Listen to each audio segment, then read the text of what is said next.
233 miles per hour. That's what the C8 ZR1 did. But today we don't have the C8 ZR1, we got the C8 ZR1X, and it is right here in front of me.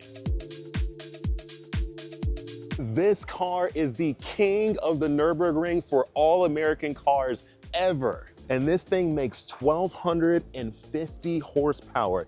1,250, the most power any American supercar from GM, Ford, you name it, has ever made. Now I know it's not the Hennessy Venom F1 that makes like ridiculous power, all good. This thing is actually attainable well under $300,000 MSP. And I finally get to have a look at this thing, and they don't have the coupe here, they have the convertible. But what I'm gonna do is go through as much of this thing as I can without putting any fingerprints on it and show you guys everything I know about the C8 ZR1X.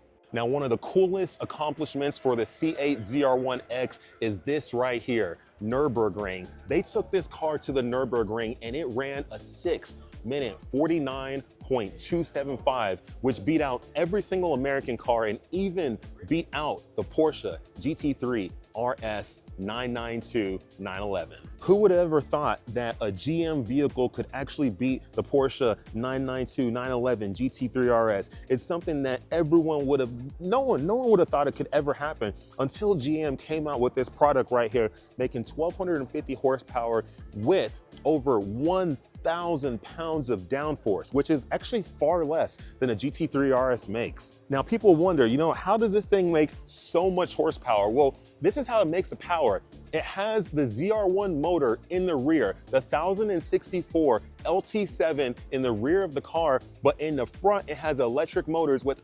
186 horsepower. Those electric motors up front driving the car forward out of the corner with 1,064 horsepower in the rear, pushing that thing through, over 1,000 pounds of downforce at high speeds, pushing the car down, super sticky tires, great brakes. You combine it all, and that's how you get a 6-minute 49, beating out all the American cars and the GT3 RS. This wing is the same exact wing that you get on the ZR1, so there's no changes there. The body is the same exact body that you get on the ZR1 and the Z06 and the E-Ray and all that stuff, with some minor differences. Obviously there's some air scoops there and on the other side up top, because that helps flow in some air to cool down things, get some more air for the turbos, cool the motor down, all that fun stuff.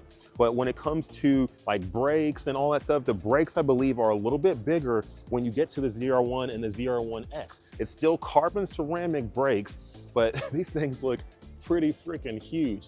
Wheel size, tire size is still the same from the Z06 to the E-Ray to the ZR1 to the ZR1X. You still have the Cup 2Rs for the super sticky package, still 345s in the rear, 275s up front. I really do wish they would come out with like maybe a 315 up front and then like 355 in the rear, but they haven't made all the space to make that happen. Maybe the Zora will do that, I don't know. Especially being an all-wheel drive car, imagine if they had 315s up front. That would have been insane.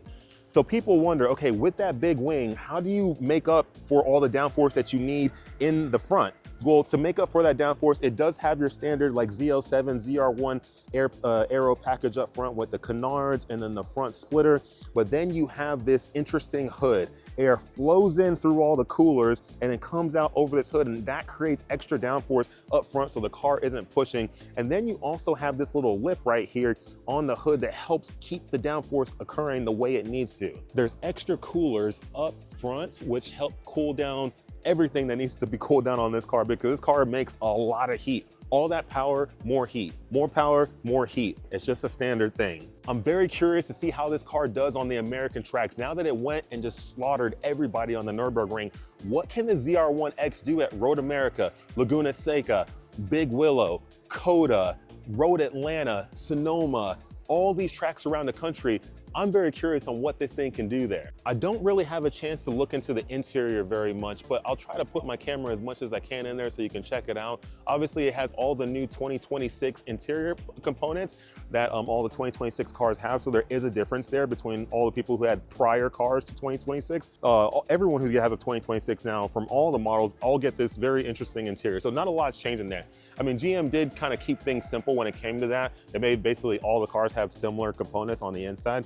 but really where the magic happens is that engine in the back. 1,064 horsepower, 186 up front. You combine it all, you have 1,250 horsepower on the ZR1X. I mean, just look at this thing in the stance. It's absolutely incredible. The thing is, when people are driving the ZR1X around and they're driving the ZR1 around, it's gonna be very difficult for anyone to know what the real difference is. Because unless you see like that X on the side, basically if someone's driving on a highway, you'll never know. Now, when they park, you can see some of the extra cooler stuff that's up front on the car. But besides that, there's not a lot of difference. I do wish that GM would have done just some more differences, right? If this is gonna be your car that has 200 more horsepower or whatever, why not throw some extra things on it to give it, I don't know, an even more aggressive look? You know, why not have some active aero in the back and maybe even a bigger wing, different looking wing, but same size, you know, maybe crazier diffuser in the rear, you know, just do some things to be like, okay,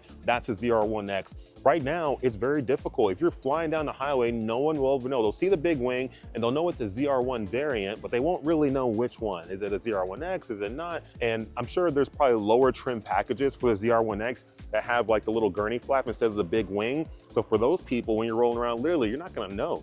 Well, the only way you'll know is if you line up against them and you try to race them, you're gonna get burned. Light to light, this will be the quickest car GM has ever created. I cannot wait till they post official quarter mile times. This car right here should do in the 8-second club, and I'm sure once you put like a drag radial on it, this thing will definitely go deep into the 8s factory without doing any kind of modifications. What kind of car in the world do you know that can, from the factory for under $250,000, go run an 8-second quarter mile? It's absolutely insane. And if we take a look at some of the options that we have right here, you got the 2026 ZR1X, you got all the different color combinations: black, riptide blue, Roswell green, Hysteria purple, red mist, torch red, Sebring orange, competition yellow, blade silver, and Arctic white.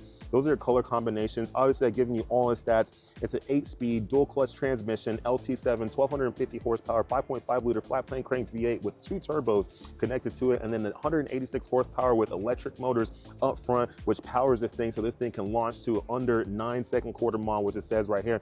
And they are stating that it does do 233 miles per hour, so that's pretty cool. 10 piston monoblock front calipers, 6 piston in the rear. The hood is all crazy, magnetic ride. Everything you could ever want is coming on this car. This thing is going to be insane. This will be the car of 2026. When numbers start coming out, when people start getting these in their hands, when you see all the influencers out there running these things at the track, it's going to do some amazing things. All the electric cars out there, beware, because you will get toasted by the ZR1X.